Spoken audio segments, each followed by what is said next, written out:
কি দেখছেন? তরকারির কালারটা মাশাআল্লাহ খুব সুন্দর এসেছে না? তরকারিতে নুনের গুরুত্ব কতটা সেটা আমরা সবাই জানি। যদি নুন বেশি হয়ে যায় তাহলে খাওয়াই যায় না, আর যদি নুন দেওয়াই না হয় তাহলে এমন বিস্বাদ লাগে খেতে যে মনে হয় যে এর থেকে মনে হয় যে পান্তা খেতেও মনে হয় স্বাদের হবে।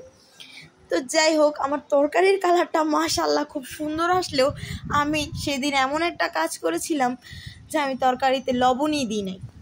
আপনাদেরকে রেসিপি দেখাচ্ছি, ঠিক আছে, দেখেছেন আমি সব কিছু দিয়েছি, কিন্তু আমি তরকারিতে লাস্ট মোমেন্টে যেয়ে দেখি কি আমি লবণই দিই নাই। কেমনটা লাগে বলেন?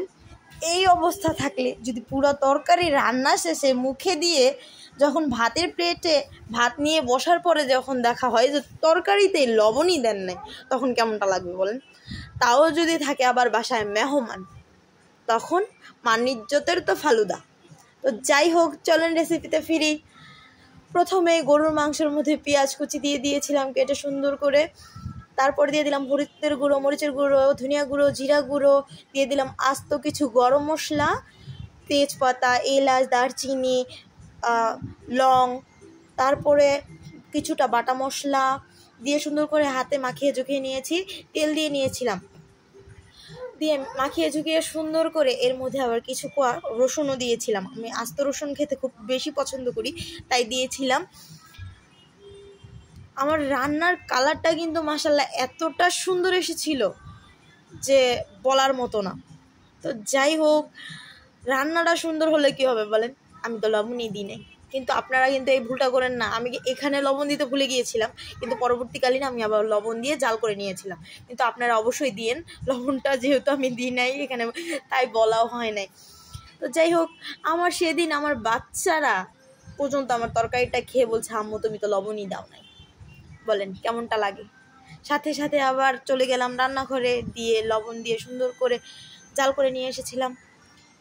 চলেন রেসিপিতে আবার ফিরি। তারপর মাংসটা সুন্দর করে যখন বলকাবে তখন সুন্দর করে কষিয়ে নিব। কষিয়ে নেওয়ার কিছুক্ষণ পরে দিয়ে দিব আলু দিয়ে আবার ভালো করে কষিয়ে নিব। নেওয়ার পরে সুন্দর করে আমি পানি দিয়ে দিব ঝোলের জন্য। আমি একটু পাতলা ঝোল রান্না করতে চেয়েছিলাম, কিন্তু অনেক গাঢ় ঝোল হয়ে গিয়েছিল। যেহেতু গরমের দিন, এত মশলা রসায়া কষায়া খাওয়ানো যাবে না, কিন্তু গরুর গোশত যত কিছুই বলেন না কেন, তাকে রসায়া কষাইয়া না খাইলে সে তো আবার মজা লাগবে না।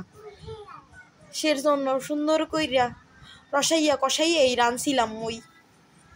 আপনারা কিন্তু মোর মতন এতটা ভুল করেন না। মই কিন্তু যাই করছি এরা কিন্তু মনের ভুলে হইয়া গেছিল, আপনারা কিন্তু এই কাজটা করেন না। যাই হোক, আমার মাঝখানে আমার লাইটিংয়ের একটু প্রবলেম হচ্ছিল, কেউ এতে আবার খারাপ মাইন্ডে নিয়েন না। আমার অনেক দিন ধরে গরুর গোশত খেতে ইচ্ছা করছিল, কিন্তু যেই পরিমাণ গরম পড়া শুরু হয়েছে, এতে করে আর গরুর গোশত শুধু নামি। কিন্তু সেদিনকে একটু বৃষ্টি পড়ার কারণে, লোভের কারণে গিয়েছিলাম গরুর গোশত খেতে, কিন্তু ব্যাপারটা বাকিটা যে এমন ইতিহাস হবে সেটা কে জানতো বলেন?